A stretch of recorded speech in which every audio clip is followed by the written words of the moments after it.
L'éducation nationale française va être grandement modifiée à cause de quelques problèmes. La voiture électrique pas chère arrive en France et une belle victoire pour les Bleus.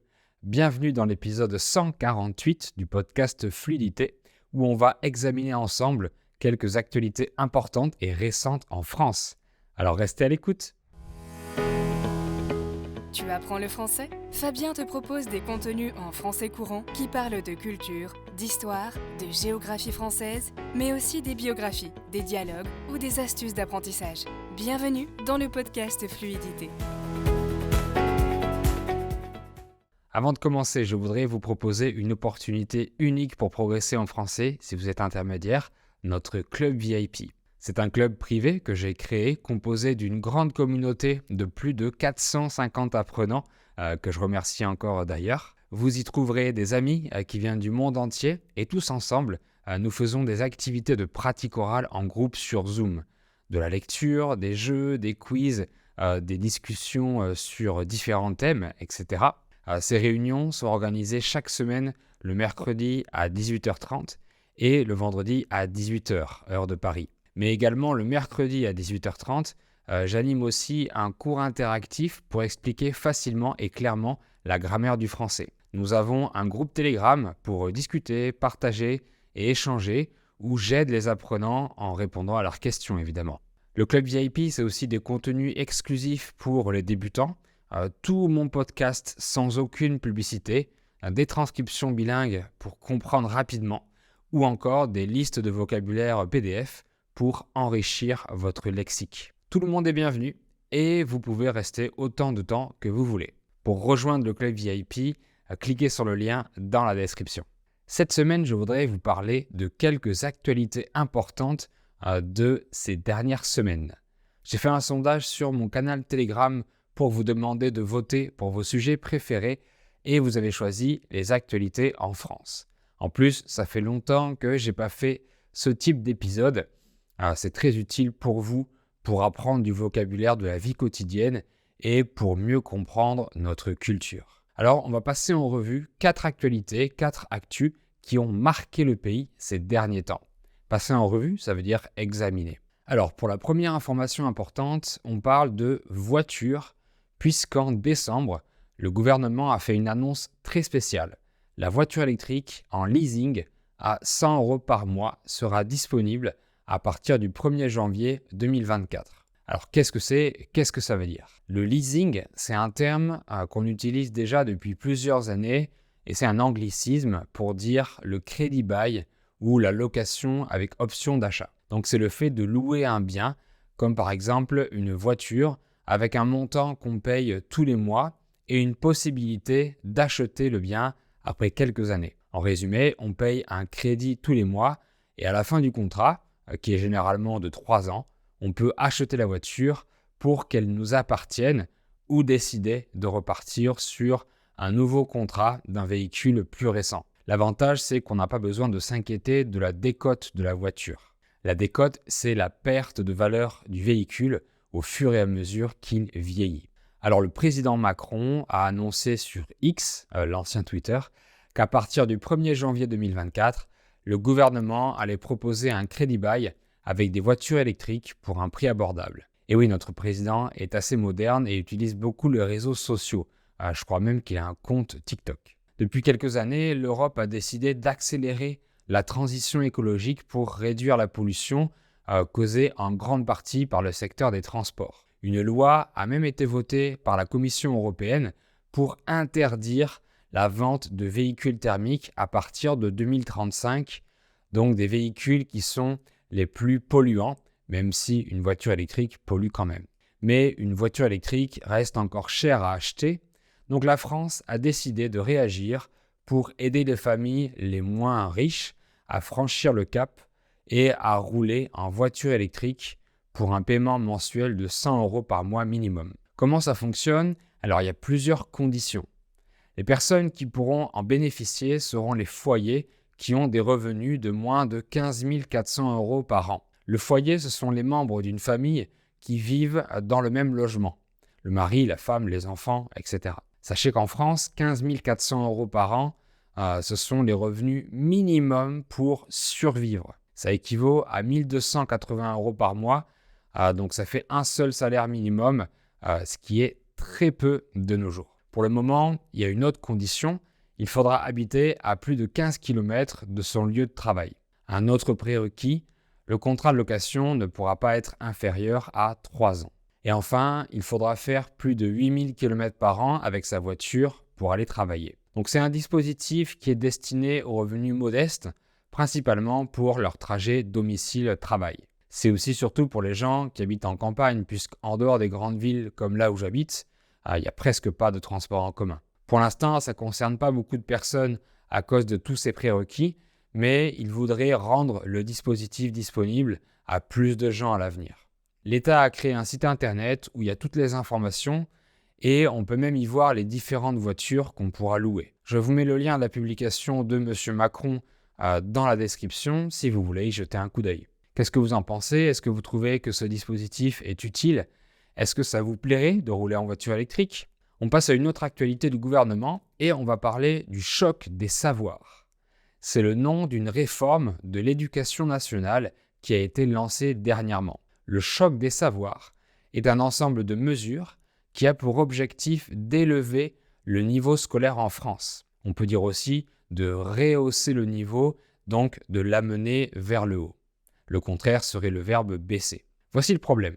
Tous les 3 ans, il y a une évaluation des niveaux de lecture, de sciences et de mathématiques des élèves de 15 ans faite par l'OCDE, une organisation internationale d'études économiques dont la France fait partie. Cette évaluation s'appelle le test PISA et les résultats du dernier test PISA 2022 confirment la baisse de niveau des élèves français au collège. Donc pour rappel, le collège, c'est l'établissement scolaire après l'école primaire et avant le lycée, donc entre 11 et 14 ans environ. Alors à 15 ans, la plupart des élèves sont sortis du collège et sont déjà au lycée. Suite aux résultats de cette évaluation, le gouvernement a décidé de mettre en place des solutions pour remonter le niveau. Voici les principaux changements qui seront faits et qui ont été annoncés durant une conférence de presse faite par Gabriel Attal, le ministre de l'Éducation et de la Jeunesse. Premièrement, la refonte des programmes scolaires. La refonte, ça veut dire la reconstruction. C'est pour que les programmes soient établis autour d'un objectif final pour aider les professeurs à construire leurs cours. À partir de la rentrée 2024, il y aura également des groupes de niveau en mathématiques et en français pour aider les élèves en plus grande difficulté. C'est une nouveauté puisque jusqu'à présent, les classes ont toujours été mélangées, ce qui ne permet pas d'aider correctement les plus faibles. C'est quelque chose qui existe déjà dans d'autres pays, je crois. Autre mesure, à la rentrée 2024, la façon d'enseigner les mathématiques à l'école primaire sera revue et faite plus tôt. Le problème est qu'à l'heure actuelle, beaucoup d'élèves terminent l'école primaire en ayant du retard en mathématiques et comprennent pas bien des notions fondamentales comme les fractions et les nombres décimaux. Les nombres décimaux, ce sont les nombres à virgule. Parce qu'en France, on n'utilise pas le point pour séparer les unités et les décimales, mais la virgule. Par exemple, 12 divisé par 10, ça fait 1,2. Donc ces deux notions seront apprises plus tôt, mais surtout avec la méthode Singapour, plus imagée et contextuelle. C'est un moyen d'enseigner les maths utilisé par certains pays européens, mais aussi à Singapour apparemment. Autre point, le gouvernement veut également remonter le niveau des élèves en langue étrangère. Par exemple, la moitié des étudiants n'arrivent pas au niveau A2 en anglais en 3e, donc en dernière année de collège, vers 14 ans. Étant donné que l'anglais est crucial pour le futur des jeunes, son apprentissage va être renforcé et repensé. Est-ce que l'éducation nationale va enfin comprendre comment enseigner une langue étrangère? On verra, mais pour l'instant, les méthodes utilisées ne sont pas bonnes parce qu'elles ne proposent pas assez d'immersion, même si je remarque que des efforts ont été faits dernièrement. Une autre mesure très surprenante, c'est l'utilisation de l'intelligence artificielle. En classe de seconde, la première année de lycée, les élèves auront accès à une application qui pourra leur donner des devoirs personnalisés en mathématiques et en français grâce à l'intelligence artificielle. C'est dans l'objectif d'adapter les exercices à faire à la maison aux besoins et aux difficultés de chacun, alors que jusqu'à présent, les devoirs sont les mêmes pour tous, peu importe le niveau. Personnellement, je détestais faire mes devoirs et je les faisais toujours au dernier moment, Je sais, c'est pas bien. Un autre point qui sera modifié, c'est le brevet. Le brevet des collèges, c'est une évaluation de compétences faite à la sortie du collège, à la fin de la classe de 3e, mais qui n'est pas obligatoire pour continuer la scolarité. Dès la rentrée 2025, il faudra obligatoirement que les élèves obtiennent ce brevet pour passer en seconde, donc pour aller au lycée. Sinon, ils devront passer par une année de prépa-lycée, donc une année intermédiaire avant le lycée. Et la dernière mesure qu'on va évoquer concerne le redoublement. Redoubler, ça veut dire recommencer la classe qu'on vient de faire, refaire toute l'année parce qu'on n'a pas le niveau pour continuer.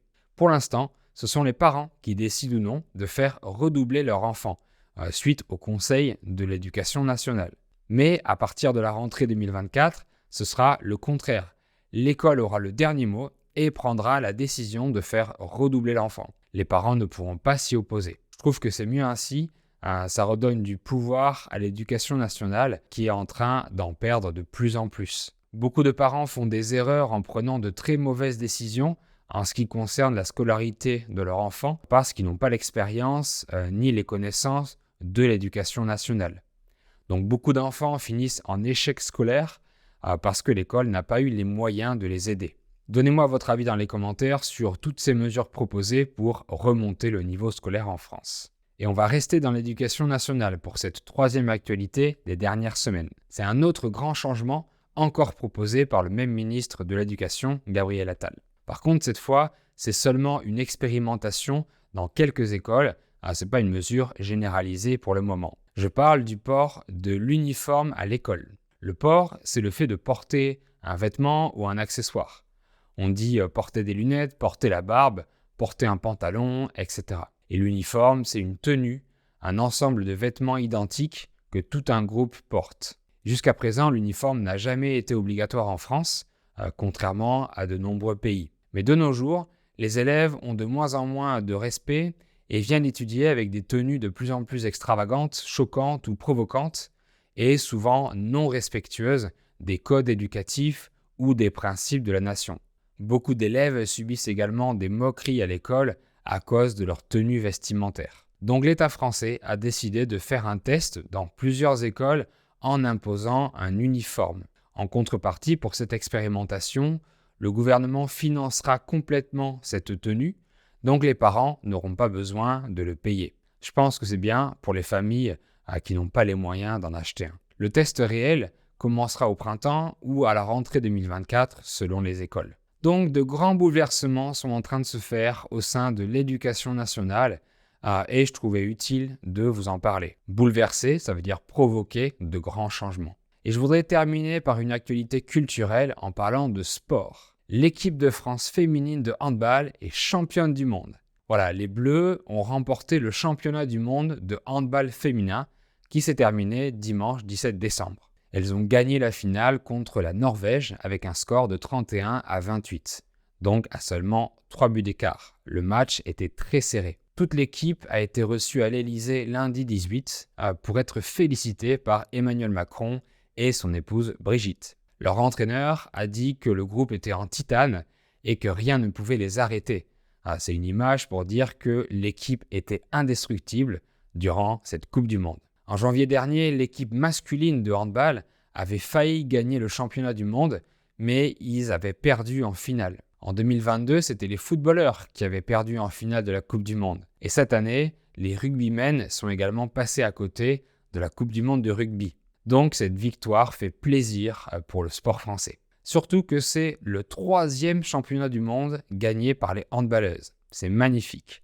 Bravo à elles, on les félicite et elles méritent leur victoire. Merci à vous tous d'avoir suivi cet épisode. Abonnez-vous à mon podcast ou à ma chaîne pour ne pas rater les prochains. Si vous avez aimé le contenu, n'hésitez pas à mettre 5 étoiles sur les plateformes de podcast pour me soutenir. Merci beaucoup et je vous dis à bientôt.